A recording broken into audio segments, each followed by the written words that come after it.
Бұлай болмайды. Сіз білесіз бе, осы бір парақ қағаз жасау үшін экологияға қандай зиян келетінін. Осындай бір парақ қағаз жасау үшін 10 литр су кетеді. Осындай бір тонна қағаз жасау үшін 2700 литр су. Бір қағаз 2-13 литр су. Қағаздың 93% ағаштан тұрады.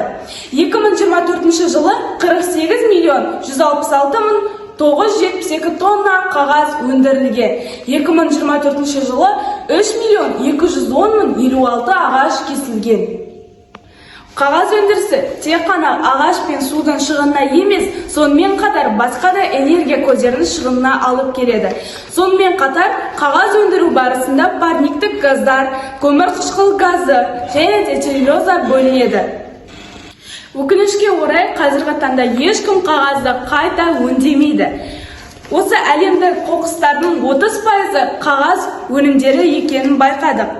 Менің бақылауым бойынша бір сыныптың өзінде осындай 4-5 килограмм қағаз тұтынылады екен. Бұл бір апта ішіндегі нәтиже. Қазақстанда жалпы қанша мектеп және де кеңселер бар? Мен Төнеген Әлжан. Шортанды кентінің номері 3-ші жалпы орта білім беретін мектебінің 8-ші А сынып оқушысы. Климат өзгеру мәселелері бойынша ағартушылық шаралар номинациясы бойынша өз жобамды әкеліп отырмын. Жобамыздың тақырыбы болашақта қайта жазамыз, қағаз шығынын тоқтату. Жобамыздың мақсаты экология мәдениетін дамыту, қағаз шығынын азайту.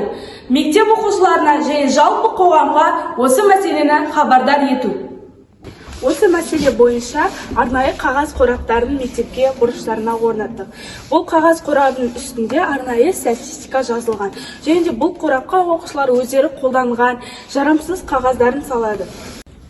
Осы мәселенің маңызын мектеп оқушыларына түсіндірдім.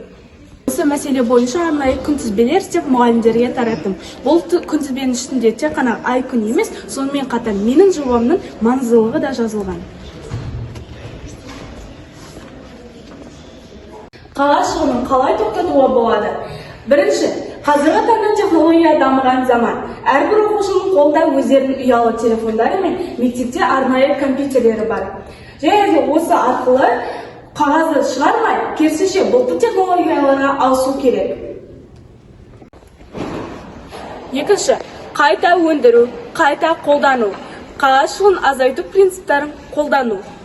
Біз мектепке орнатқан жәшіктеріміздің ішіне жиналған қағаздарды қайтадан өңдедік. Осы өңделген қағаздардан біз осындай қағаздар алдық. Және де осы қағаздарымызды арт студия клубына тапсырдық. Арт студия клубының оқушылары осындай суреттер салды. Сонымен қатар біз қағаз екіге бөлінетінін білдік. Біздің екінші өндірген қағазымыз ол осындай қатты қағаз. Сонымен қатар тек қағаз өндірмей, біз осындай арнайы ыдыстар жасадық. Бұл ыдыстар берік әрі өте қатты болады. Үшінші, қағазды саналы түрде тұтыну. Қағазды екі бетіне де басып шығару. Қате бар ма, жоқ па, соны анықтап тексеріп алу. Және де қағаз шығарар алдында бұл қағаз сізге маңызды ма? Және де бұны шығару керек пе? Әлде шығармаса да болады ма? Сол сұраққа жауап беру. Қорытындылай келе, осы мәселе бойынша біздің істеп жатқан шараларымыз қағаз шығынын тоқтатуға өз ықпалын тигізеді деген ойдамыз. Саналы қағаз тұтынуды бүгіннен бастайық. Назарларыңызға рахмет.